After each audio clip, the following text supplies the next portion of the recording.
masuk ke value yang berikutnya ya. Ada yang tahu? Antusias. Iya kan? Mana lagi? Oke, sebelum kita lanjut ke penjelasan antusias itu, saya mau nanya, ada yang masih ingat nggak bagaimana kita menggambarkan korelasi dari sehat berdampak, kemudian hero, kemudian sehat? Ada yang masih ingat? Gimana? Bagaimana kita menggambarkan korelasi dari sehat berdampak, hero, dan value sehat? Untuk bisa melakukan. Oke, Putri coba jelasin. Silakan. Korelasi Iya. hero Kan dulu. apa tadi Pak? Value sehat sama sehat berdampak. Iya.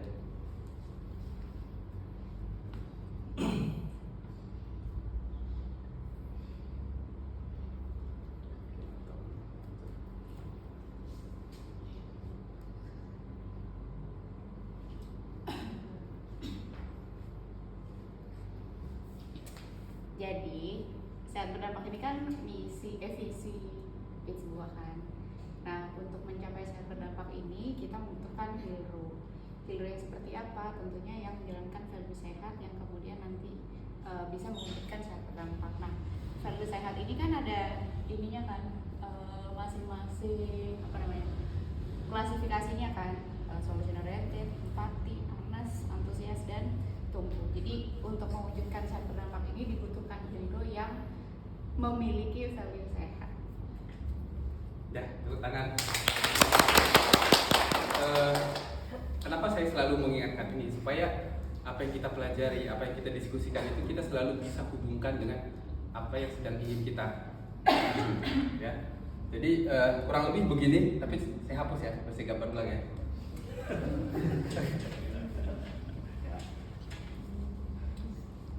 Nah, sehat berdampak itu kan sebuah visi ya. Visi itu adalah vision. Vision itu visi. Di atas Ya, Pak. bisa. Jadi ya. Nah, oh gitu. Iya. Oke. Nah, kita punya cita-cita bersama. Jadi, saya selalu bilang setiap organisasi ya pasti punya visi. Ya.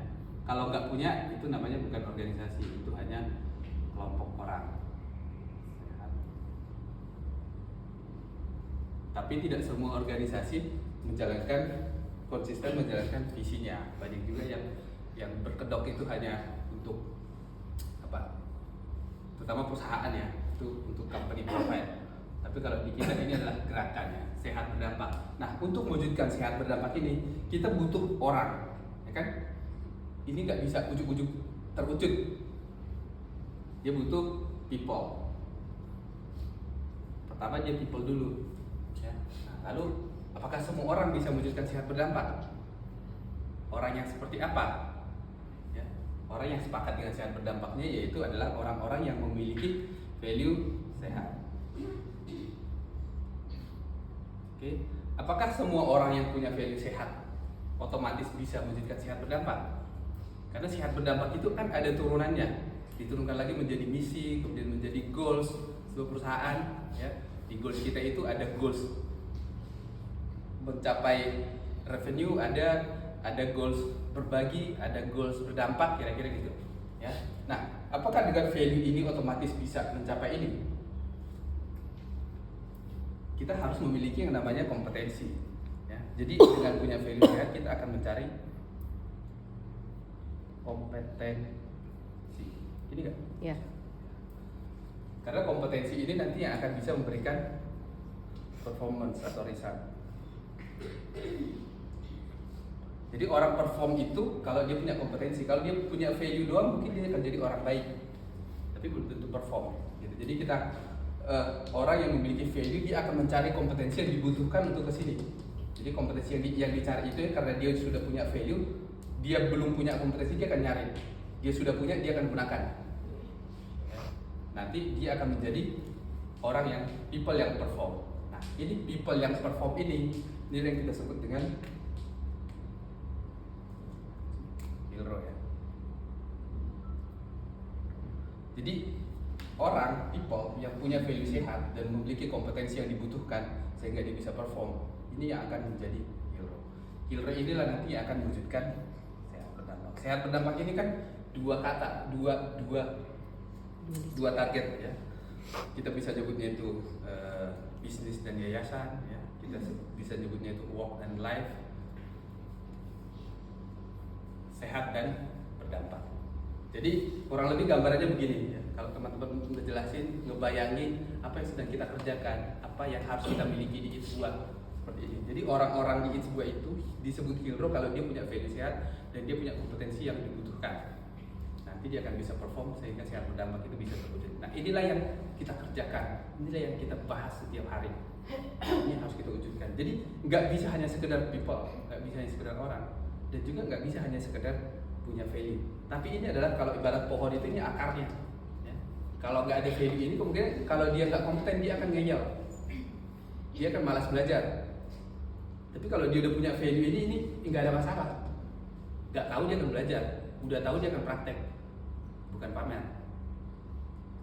Oke, jadi ini gambaran besarnya terkait dengan korelasi antara sehat berdampak, hero dan value sehat. Oke, sekarang di hari ini kita akan masuk ke value nomor 4, yaitu A. Ini adalah antusias. Nah, ini saya jelasin lagi secara epistemologi. Apa sih epistemologi itu? Epistemologi asal usul sejarahnya. Kenapa ada value sehat? Saya udah beberapa kali jelasin kan, itu sekitar tahun 2020 Februari. Jadi Itsbua itu udah mulai membangun namanya organisasi. Kalau dulu kan masih jualan, berdagang doang. Begitu udah mau membangun organisasi, kita harus membuat visi, value itu harus di-define. Kalau enggak nanti itu tadi orang-orang yang masuk itu hanya kumpulan orang doang. Nah, pada saat itu kita sudah menetapkan visi sehat berdampak tapi belum pakai tagar, itu masih dalam berupa kalimat yang perlunya itu tetap sehat berdampak. Kemudian value apa sih yang harus kita sepakati bersama? Nah pada saat itu saya itu ikut sebuah workshop dan saya ngejelas di situ kita diminta untuk mendefine value apa yang mau kita terapkan di dalam organisasi kita. Nah itu saya list sampai 20 value yang menurut saya bagus dan dibutuhkan. Nah kemudian kan nggak mungkin value-nya 20 kan, dipilihlah 5 teratas dengan cara membandingkan satu persatu 20 poin itu, dah terpilihlah yang 5 ini sehat ya. Antara lain ada nomor 4 adalah antusias. Nah kalau di antara 5 ini kan saya beberapa kali bilang kayak Anas itu datangnya dari kata apa? Integritas tumbuh dari Kaizen atau continuous improvement. Empati.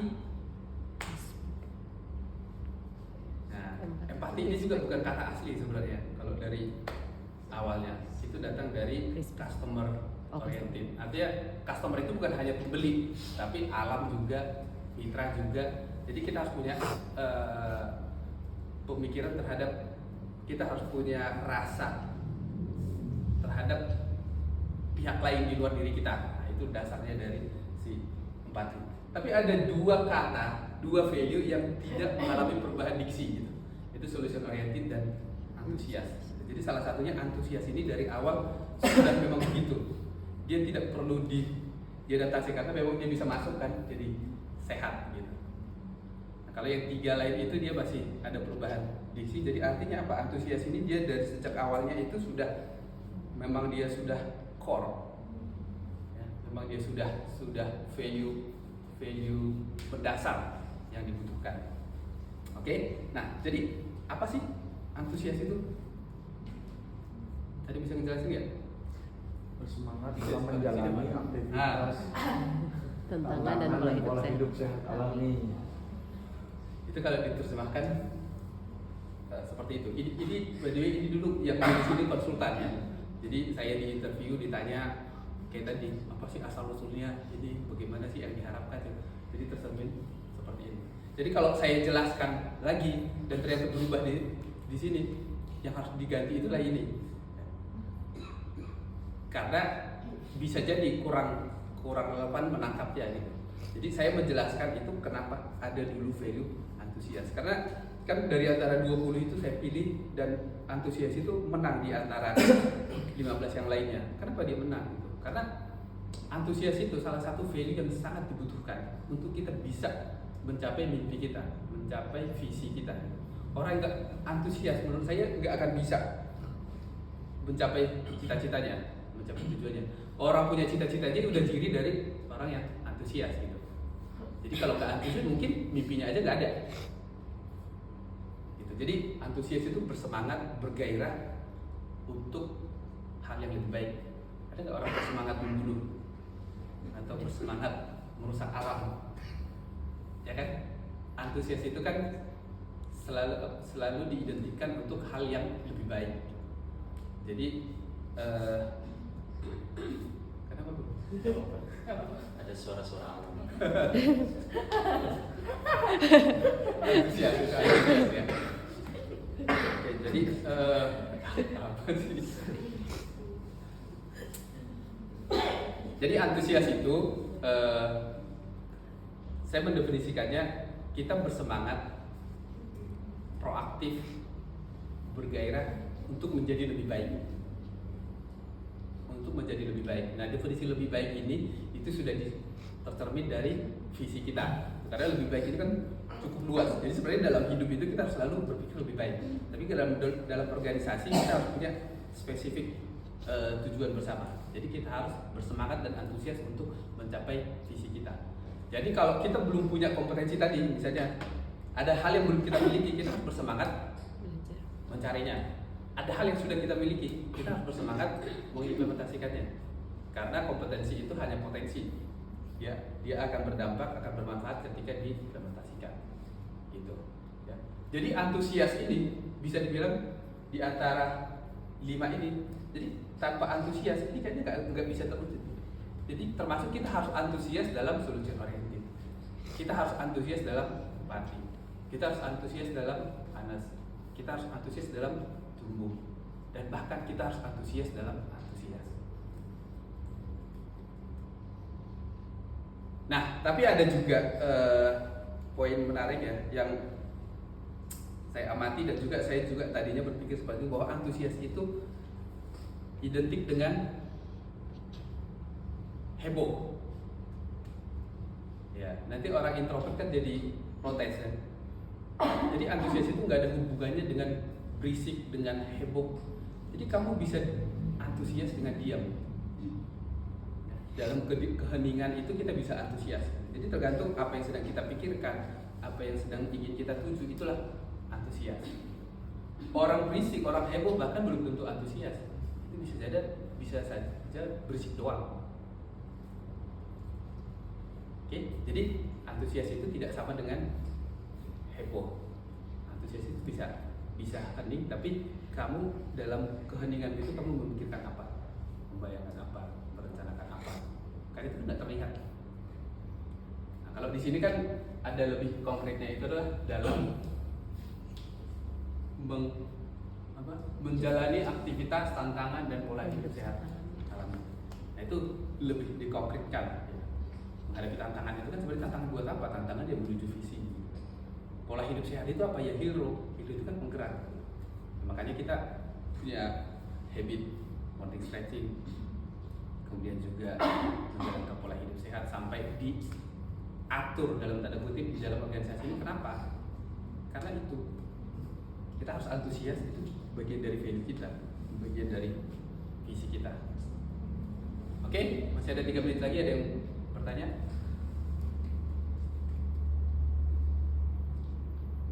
Antusias atau antusias dalam hati?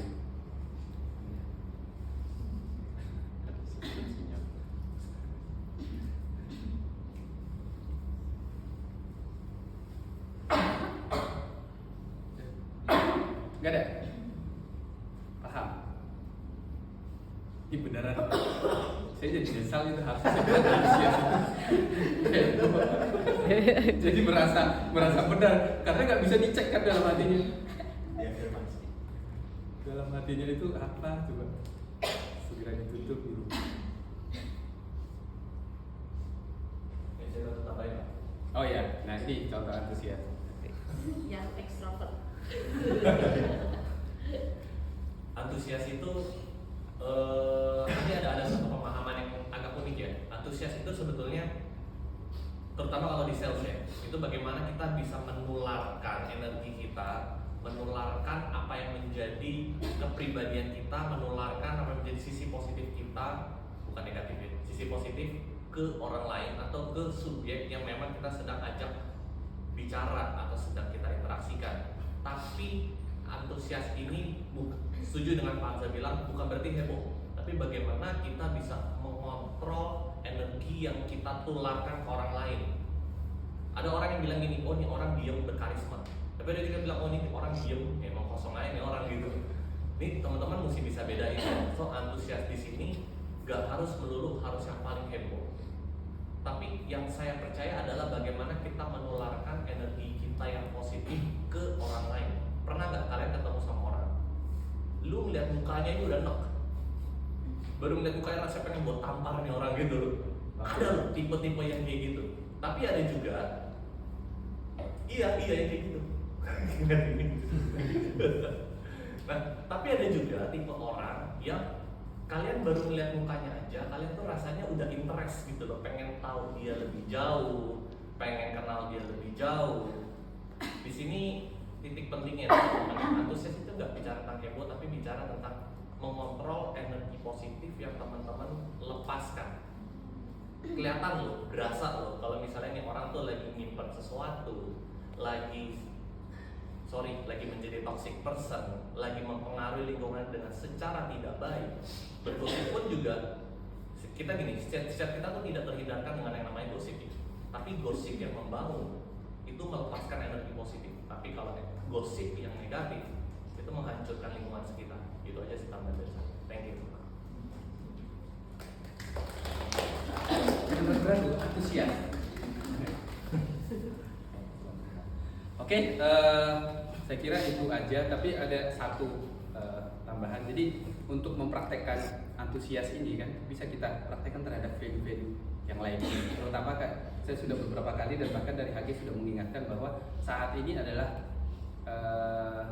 zaman atau masa apa disebutnya itu ya? Chaos. Bukan. Kompleks to chaos.